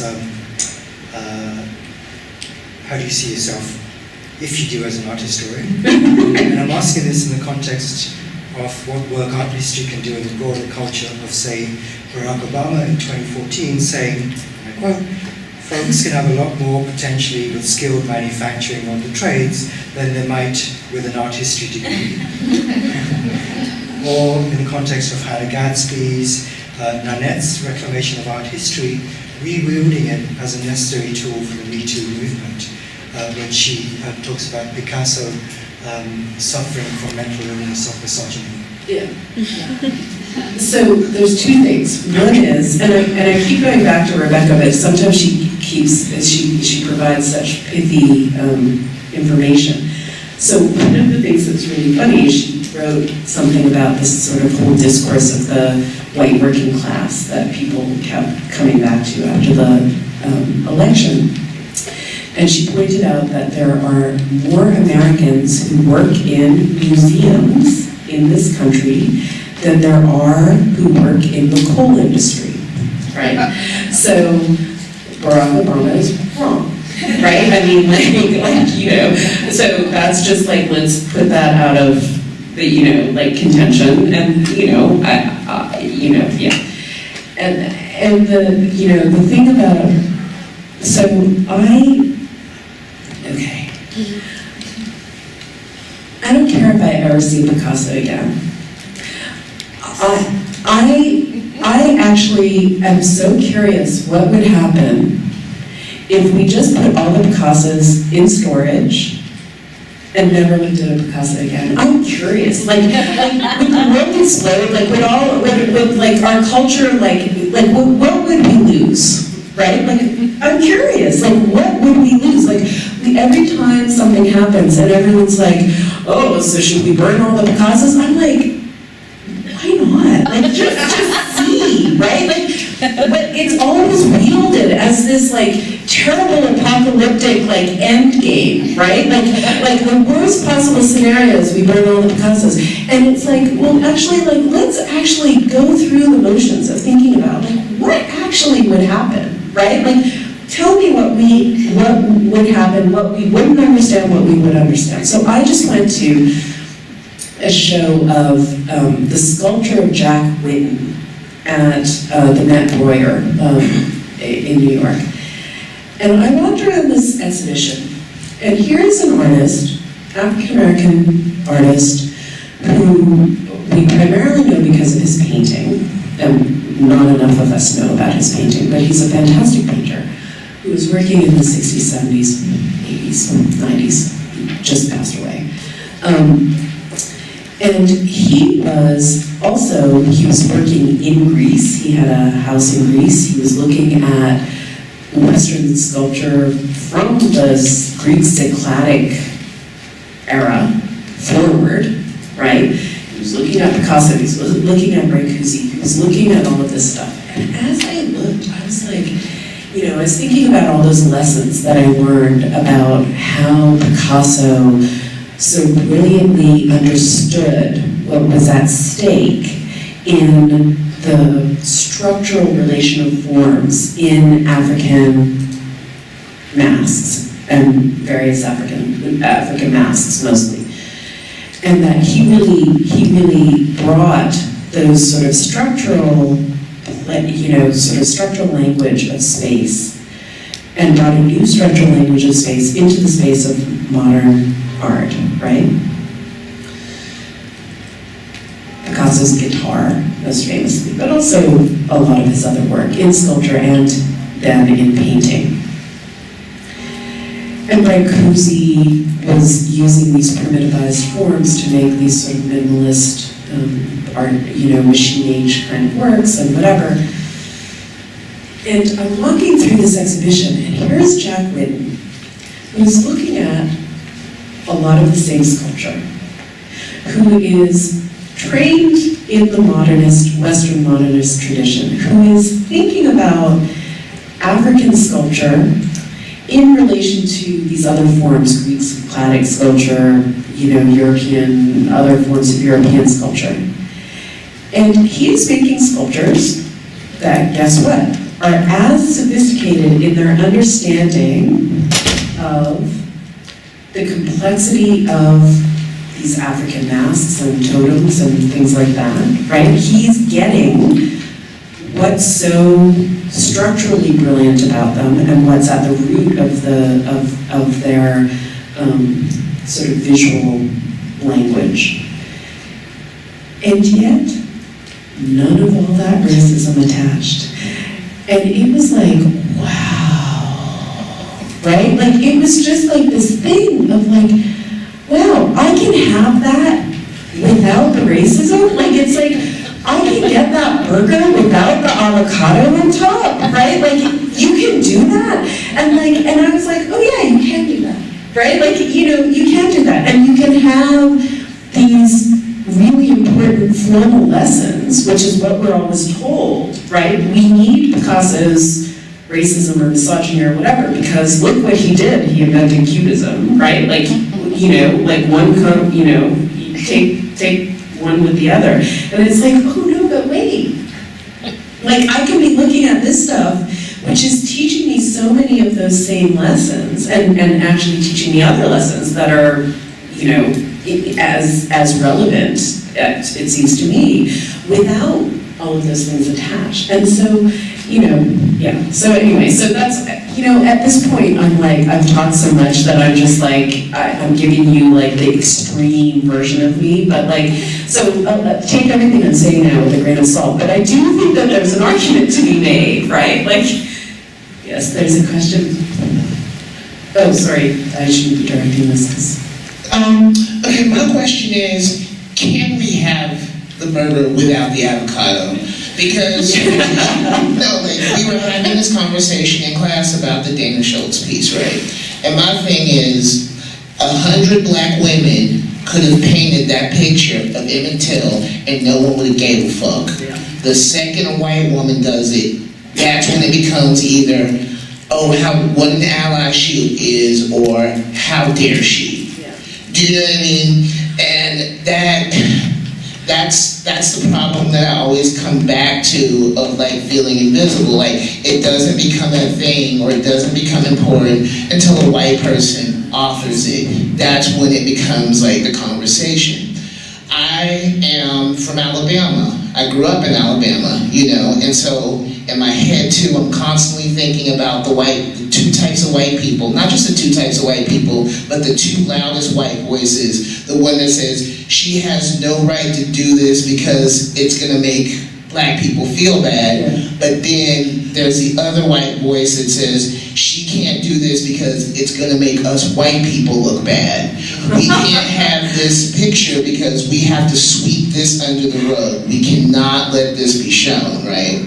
And that's, I get really stuck there, because sometimes in these conversations we always want to think that there's a utopic path or a bow that we could put on it. Because yes, once we show these images of violence, it constantly reminds black people, your body is disposable. Yeah. And that's bad, you know. Of course. But the other problem is, if you don't show it, like, we don't have that conversation. What is the path, really? So I just want to repeat to you one of Pastiche Lumumba's arguments, and which I think is absolutely brilliant, and to your point, right?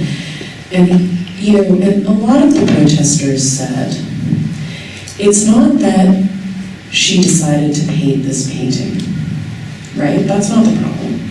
It's not even that she decided to show the painting. It's the position, it's the whole position of the white woman in relation to the painting.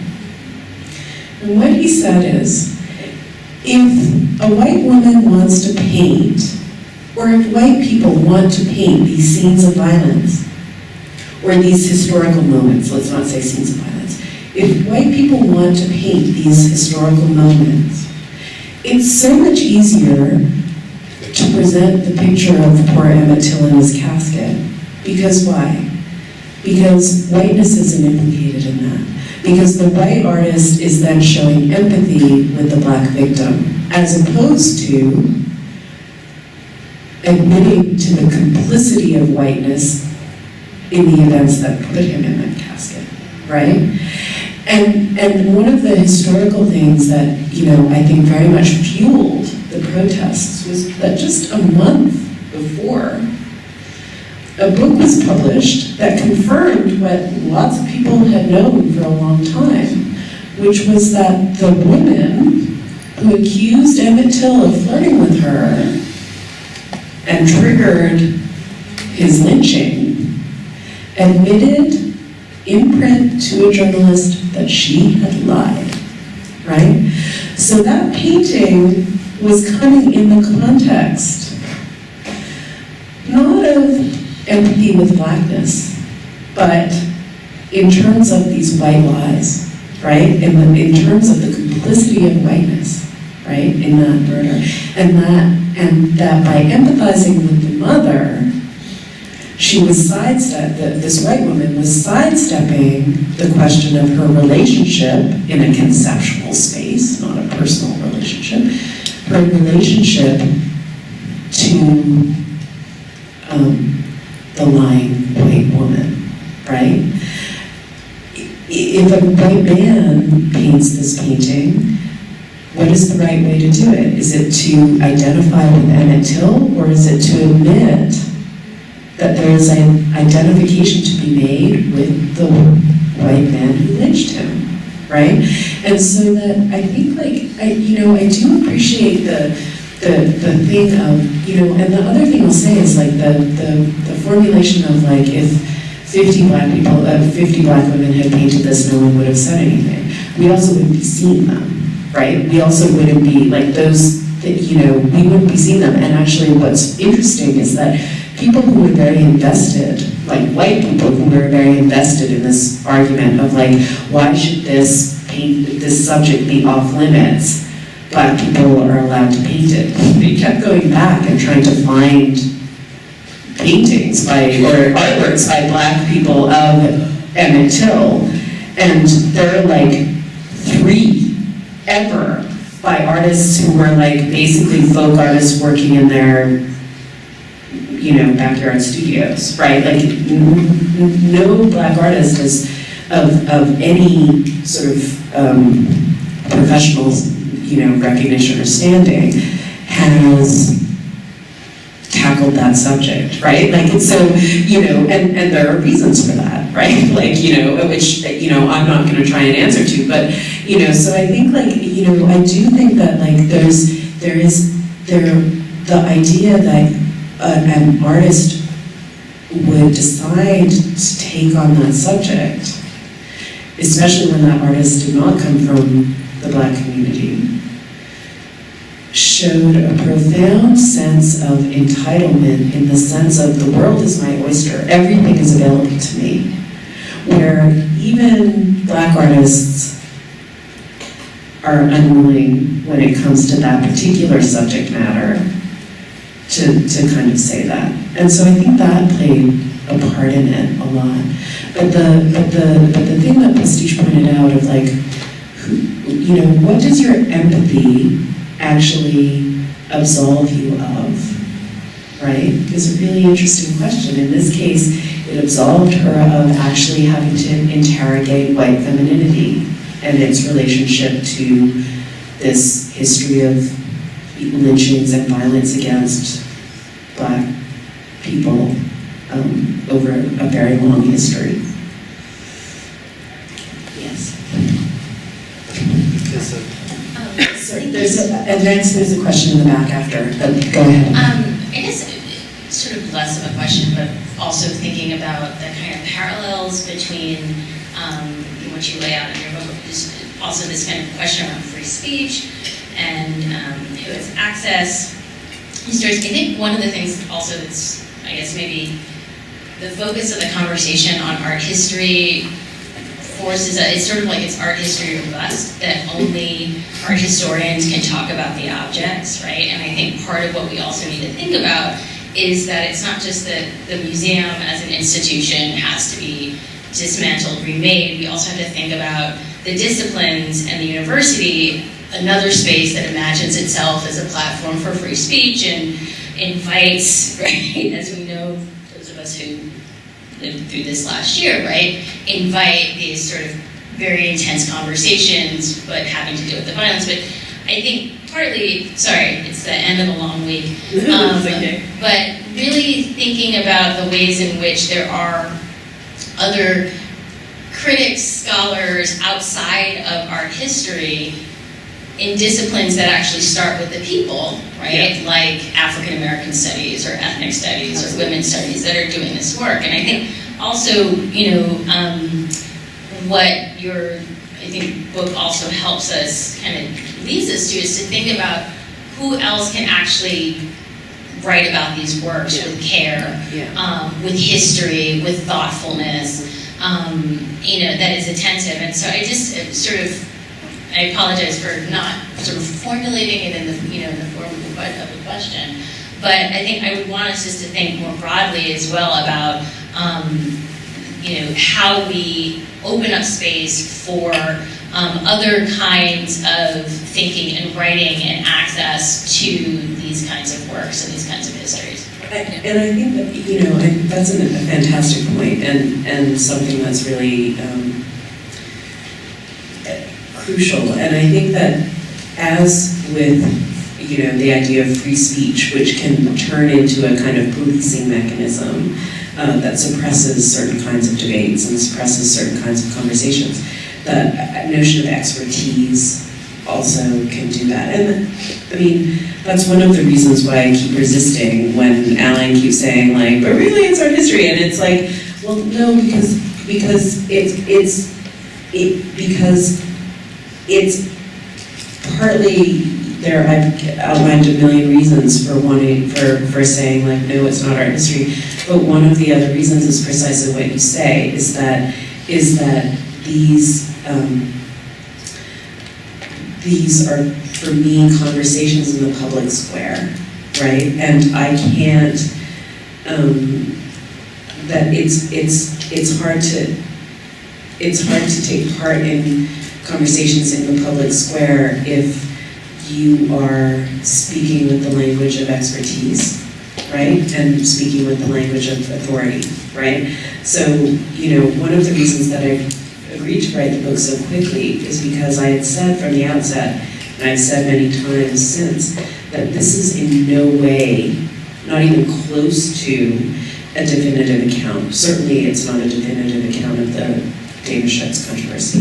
What I was hoping that it would be is like a set of terms that we can all sit down, decide if we agree with or not agree with, and begin a conversation, right? Begin a set of conversations about how these things play out in either in these specific debates or in our own institutions, our own social spaces, our own whatever. One of the things that someone said to me, this gallerist in New York called me up and was breathless with excitement and said, Aruna, I read your book and I loved it, and I bought a copy for everyone in my gallery to read. And I said, oh, that's very sweet of you.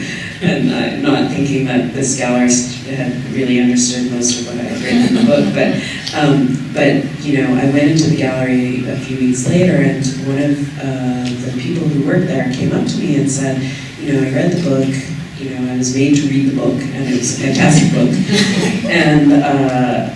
And she said, it really helped me to think about what was going on in the art world, but what it really helped me to think about was what was going on in my child's preschool, because there's a lot of issues around race that are bubbling up in my child's preschool. And I don't think that anything could have made me happier, because this is, to me, it's a book about art, but it's not about art. It's a book about museums, it's not about museums. It's a book about liberal racism and the way in which our most cherished liberal ideals are really only ever meant to be extended to some people, and they are always meant to be withdrawn from others. And that's how it works, right? And so if we want it to work differently, we have to reimagine, remake our world. And I don't want to make too much of a point of this, but you're going back to the art history thing, right? I can feel it. But you're right, it's in its application, and for me as a teacher, it actually gives me a way of using it as history. Yeah. So we examine the structures in which these objects function. And so it's the application of it as a kind of intervention in art history, and how it's sort of administered. I hope it's an intervention. Alan, if I may add to what you're saying, as one of the few art historians in the room, I'm very curious about your definition of discipline. Yeah. Because what I hear Yeah. is an extremely US-centric That may be. notion of the discipline that assumes that art history is about fetishizing objects. Art history, if there is a post-colonial art history, if there's an art history that attempts to think of people, it was born as early as the early 20th century with figures like Ananda Kumaraswamy, who were resisting colonial epistemes by thinking about objects and its relationship to people. So I wonder if any post-colonial art history has to be written. It cannot work within that very narrow definition of the discipline. So my argument around that question was published as an introduction to a volume that I edited called I can't even remember the title of the volume. I co-edited the volume, by the way. Art History in the Wake of the Global Turn. And I wrote an essay in that, which similarly, from firmly within the discipline, argued that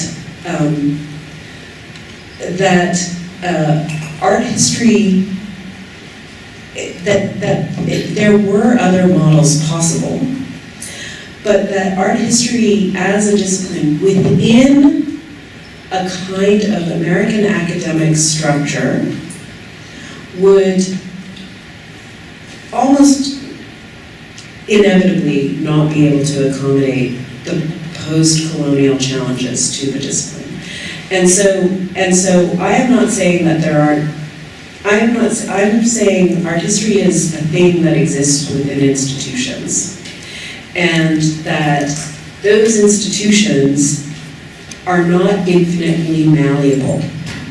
That those institutions determine what can happen within their walls, determine what can happen within their spaces, and that there is a limit to what can happen in those walls, because beyond that, you're asking the institution to dismantle itself.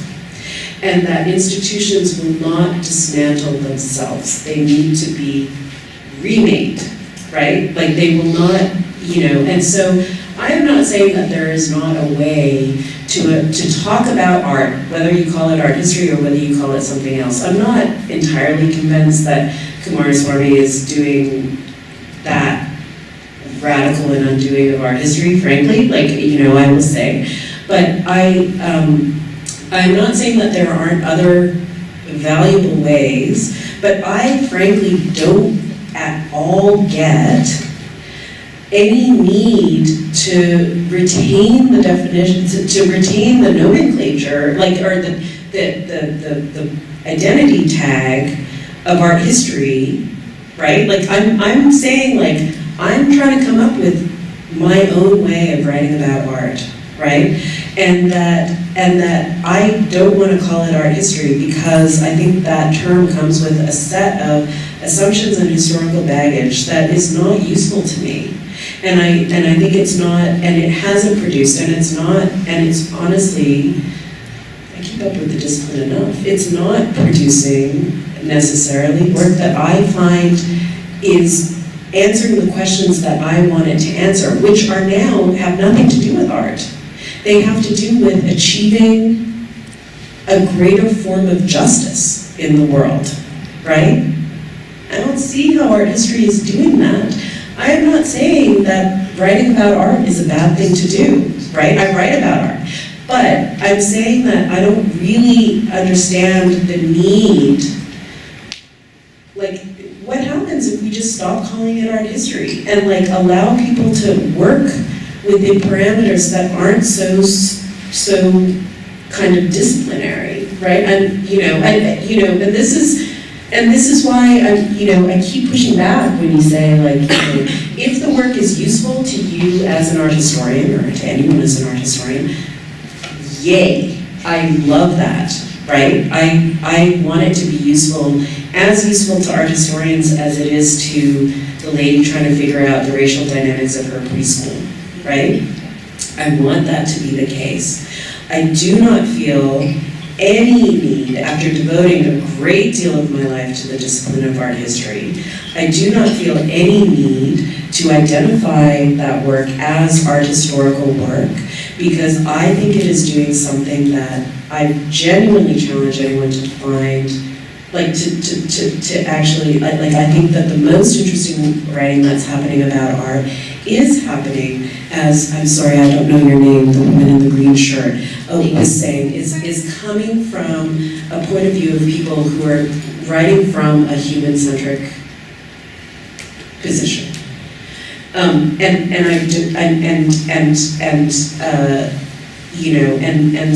yeah, I mean, I don't mean to end with such a sort of antagonistic note. I just also I don't see the point of, I mean, art history will go on. I don't think it needs its defenders, right? Like, I mean, it's institutionalized, right? Berkeley doesn't have a department of, like, whatever the hell Aruna D'Souza studies are, right? Like, I don't, it's like defending patriarchy. It's like, yeah, patriarchy doesn't need its defenders, right? Like, nothing, so, whatever, I don't, and if there's other work happening, that's great, that's fantastic, that's what you want, right? I think for me it's useful to see myself and see my writing, given my intellectual trajectory, and seeing how much untraining of myself that I'm trying to do.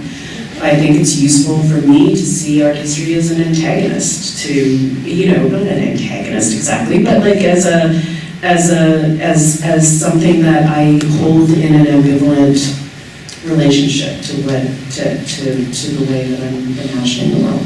That's it. It's absolutely personal. It's not a manifesto. I sort of understand that because, or maybe I shouldn't be admitting this in Berkeley. Certainly as the chair of the art department, I realized I'm also advocating in some ways for the demise of the department. You all know that I taught in the art history department at Berkeley, right? Like, I mean, that was in 2008, 2009, I was like Tim Clark's replacement in the art history department. Like, when I say that I'm like coming from within the discipline, I'm really coming from within the discipline. Like, I'm not like, I'm not. But that advocacy is because I want something else. Yes.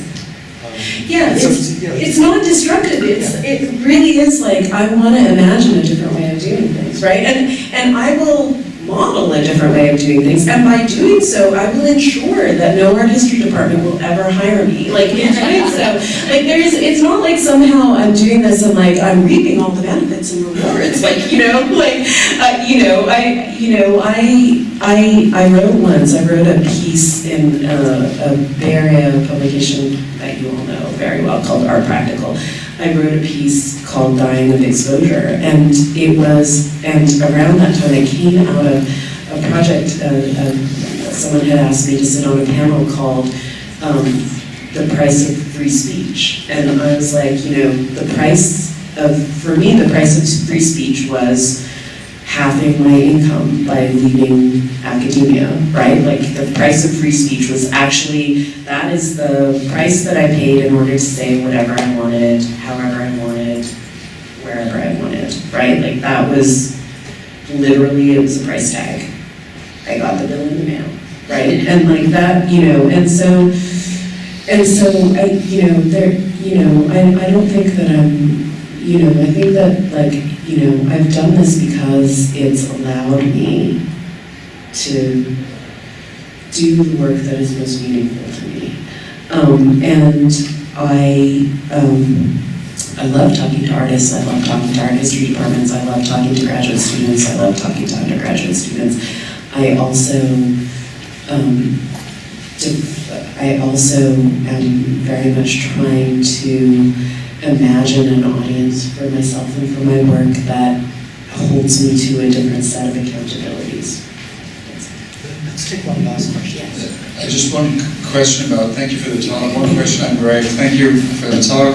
One question about destruction. Yeah. ISIS, Palmyra, it's a horrible destruction, Yeah. and we are very quickly able to understand why that's not a good idea to destroy destruction like that. And of course, destruction of objects also means destruction of how we came to, of the path of how we came to where we are now. Yeah. So I wonder if you really wanted to destroy the Picassos in that kind of context. I don't really want to destroy anything, but I wouldn't mind taking them off the wall. This is interesting. So I just worked with an artist, this pair of artists, collaborators who were working on a project that actually is about Palmyra. And it is a fascinating project. It's a dancer called Andros Brown, and originally from LA artist Karthik Pandya, who's now in Harvard. And the two of them are working on this project, and it centers around this guy who ended up applying to them to be a translator, an Arabic translator, for another project that they were working on. And as they were talking to him, they discovered that he was the nephew of the director of the Palmyran Museum. That the director who was killed by ISIS, he was executed by ISIS. And that his father and he had a sculpture workshop in Palmyra. So they discovered this, and so they started talking, and they've built a piece around his narrative. But what it's built around is this guy's insistence that most of the pieces that you're actually seeing in major Western museums that are ostensibly from Palmyra are actually made by sculpture workshops that have been producing work in the 20th century, not including his father's, right? His father, probably because his uncle was the head of the Palmyra Museum, but his father refused to do this. But he actually has made a list and identified works that he knows for a fact were made in these different workshops. And so one of the things that fascinates me, right, and it is about, I mean, obviously these sort of moments of like historical destruction, the destruction of the Buddha statues in Afghanistan and all of these things, which are largely motivated by current, kind of racisms and oppressions, right? Like, and violence. It's not like those are not lamentable and terrible, but there's a way. What I loved about this piece is that at its heart, what it was about was the treachery of our faith in the object, right? Like what it was about was this guy saying, like, actually, I know for a fact that these objects, not all of these objects that we look at and we are told that are original to this site are actually original to this site, right? And so there seems to be, so I guess I don't want to put as much faith in objects as the conveyors of history, as I am wont to do when I start writing in historical. Now, that leaves aside, like, obviously, like, authentication and all of those sorts of, like, those sorts of skills that we, are trying to develop as art historians in our training and everything like that. But there's a way in which everything we're learning from, right, is a form of, is an inauthentic object, whether it's because we're seeing through our historically conditioned eyes, whether it's because they're actual fakes, whether it's because we only see what we are able to see given the limitations of our point of view. And I think that there's a way in which there's something beautiful about being able to recognize that. And that there's something beautiful about being able to talk around and through that. Like, I'll give you an example that has nothing to do with art or objects, but like the last time I went to the College Art Association which was a while ago now, but two incidents happened that were really interesting. One is that a person came up to me and with the most incredibly sincere and engaged and really full of admiration way said, "I adore your writing on Indian art." And I was like, wow, and they started citing things, and it wasn't that they had mixed me up with anyone else, they actually had imagined this body of scholarship of mine on Indian art, about which I have never written a single goddamn word, right? But there was a truth value to this for them that was so important, and it felt like, there was something so beautiful about this moment where I was like, I don't want to tell them. I don't want to tell them, because they have created this picture of Aruna D'Souza, who's writing this most beautiful art history on Indian art, that it seems just ungenerous, right? And I'm not, yes, history is a thing, and I'm not arguing for a total relativism, and I'm not arguing for ahistoricism, as Alan is insisting on pointing out, this is a book about history, right? It is a book about archives, it is a book about actually discovering what people were saying and doing. What I'm interested in is saying, what if we thought through all of these debates, instead of being about the care of the object? I'm not saying that means we stop caring about the object. I'm saying, what if we're interpreting all of these things that are happening, instead of from the view of the care of the object, or the primacy or the importance of the object? What if we start looking at what this all means if we center not just people, but Black people, right? Which I guarantee you there's very little art history that does that, right? So, I think that's a pretty benign sort of thing to do. The other story was the person who came up to me and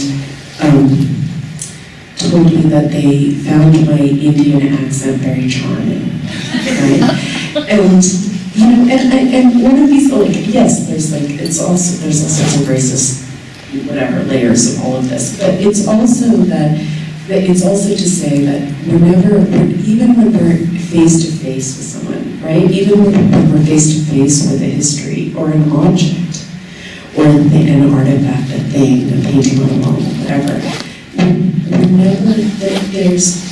we're never seeing the truth of it, right? We're only ever seeing a kind of reproduction of it, that our own projection of it. And so that the question then becomes, whose projections are more interesting, or important to highlight? And to me, for a lot of these things, I felt actually I'm not so interested in, I'm not actually interested in, Picasso anymore. The world has changed, right? And for me, my world has changed, right? My world has changed, and so I'm not interested in going to see a Picasso show anymore, so I'm not going to see a Picasso show anymore, and I'm going to write about the Jack Whitman show, or whatever. But I think that we've, allowed curatorial and art historical discourse to kind of, and this is a very in the Eurocentric sense. I'm not saying that there aren't post-colonial challenges to this, but we've allowed ourselves to kind of, have this horror movie written in our minds of what happens if these things get destroyed. We're not losing this history of Palmyra solely because the Palmyran site is demolished by ISIS. We're also losing it because the museum director was murdered. We're also losing it because thousands, millions of Syrians are being killed. We're also losing it because, right, we're losing it in multiple ways, and it's not just because of the objects. It's because, in some of these instances where it's happening around the world, whole peoples are being wiped out, right? right? Like, or devastated, decimated, right? So, in the face of that, like, so yeah, we have the objects, but like, we've lost a generation's worth of storytelling. We've lost a generation worth of cultural understanding, right? Like, we've lost, there's lots of ways in which we've lost. It's not, and I just, I want to recognize